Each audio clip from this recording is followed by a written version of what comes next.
ক্লাসে এসে ম্যাডাম বলে তাদের ওয়েলকাম করার জন্য একটা প্রম্পট নাইট পার্টি হবে, যেখানে ছেলেরা পরবে কালো ড্রেস আর মেয়েরা পরবে লাল ড্রেস।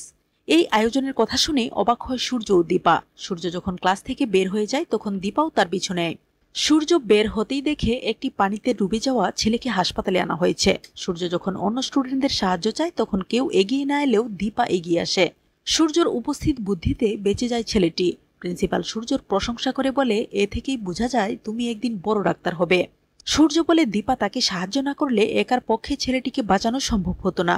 চলে যাওয়ার সময় সূর্য যখন আবার দীপাকে ফ্রেন্ডশিপ ডে এর শুভেচ্ছা জানিয়ে তার দিকে হাতটা বাড়িয়ে দেয়, এবার দীপা আর সূর্যকে ফিরিয়ে দেয় না। দীপা যখন হ্যাপি ফ্রেন্ডশিপ ডে বলে সূর্যর সাথে হ্যান্ডশেক করে তখন সূর্যর কাছে এই স্পর্শটা খুবই পরিচিত মনে হয়। সূর্য আর কিছু না বলে বের হয়ে এসে ট্যাক্সিতে করে বাড়ির উদ্দেশ্যে রওনা হয়। তবে দীপা ভাবতে থাকে সূর্য বাইক নিয়ে কেন আজ ক্যাম্পাসে আসেনি। সূর্য ট্যাক্সিতে বসে একটি বৃষ্টির গান শুনে কল্পনার জগতে হারিয়ে যায়। দীপার কথা তার মনে পড়তে থাকে আর ভাবতে থাকে, আমার স্বপ্নে কি তুমি আসো দীপানিতা মজুমদার? তবে তোমার চোখ দুটি আলাদা, তাই তোমাকে খুব চেনা লাগে। সূর্য অবাক হয়ে দেখে লাল শাড়ি পরে দীপা তার দিকে এগিয়ে এসে হাতটা ধরে ফেলেছে আর তার দিকে তাকিয়ে আছে। সূর্যর যখন ঘুম ভেঙে যায় তখন অবাক হয়ে ভাবতে থাকে এমন স্বপ্ন সে কেন দেখেছে, কি হয়েছে তার। সূর্য বাড়িতে প্রবেশ করে দেখে জয় সোনারূপাকে স্কুল থেকে নিয়ে এসেছে। সূর্যকে একটু ইতস্তত দেখে রূপা বলে, বাড়ি তোমার কি হয়েছে? তুমি কি ভয় পেয়েছ? সূর্য বলে, না কিছু হয়নি। এই বলে একটি জরুরি কথা বলার জন্য জয়কে নিয়ে তার রুমে চলে যায়। দীপাও যখন চলে আসে তখন তাকে সবাই জিজ্ঞেস করে সূর্যর কি হয়েছে, যে সে জয়ের সাথে কথা বলার জন্য তাকে উপরে নিয়ে গেল। এটা জানার জন্য সবাই সূর্যর রুমে গিয়ে আড়ি পেতে তাদের কথা শুনতে থাকে। সোনারূপাও তাদের সাথে যোগ দেয়। সূর্য জয়কে ট্যাক্সিতে বসে যে স্বপ্ন দেখেছিল সেটা বলে। জয়কে বলে তার সাথে কেন এমন হচ্ছে সে বুঝতে পারছে না। এরপর ঘরে থাকা একটি স্টেথোস্কোপ দিয়ে জয়ের হার্টবিট চেক করে দেখে জয়েরটা ঠিক আছে। যখন তার নিজেরটা চেক করে তখন সূর্য দেখতে পায় তার হার্টবিট অনেক বেড়ে গেছে। দীপাও ভাবতে থাকে, ডাক্তারবাবুর কি তাহলে তার আগের দীপার কথা মনে আছে? সূর্য যখন জয়কে বলে আমার সাথে কেন এমন হচ্ছে তখন জয় বলে, তুই বৌদিদির প্রেমে পড়েছিস। সূর্য বলে, তুই বৌদিদি বললি কেন? জয় বলে, তুই যাকে বিয়ে করবি সে তো আমার বৌদিদি হবে, তাই ডাকলাম।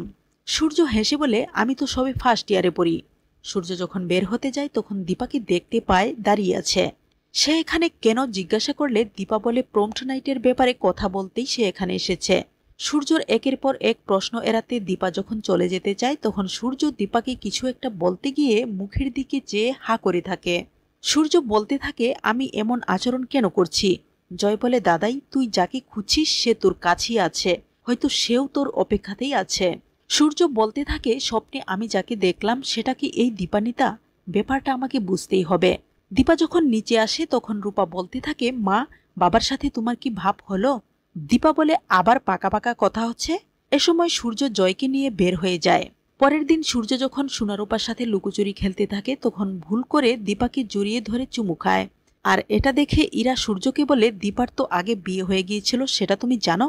এই মুহূর্তে দীপা যখন নীরব থাকে তখন রূপা বলে, হ্যাঁ মায়ের বিয়ে হয়েছিল, তবে সেটা আর কেউ নয় আমাদের বাবা সূর্য সেনগুপ্তের সাথেই।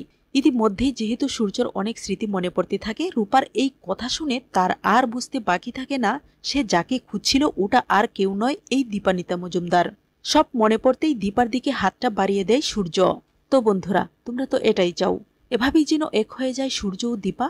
জানিয়ে দাও মন্তব্য করে। ধন্যবাদ।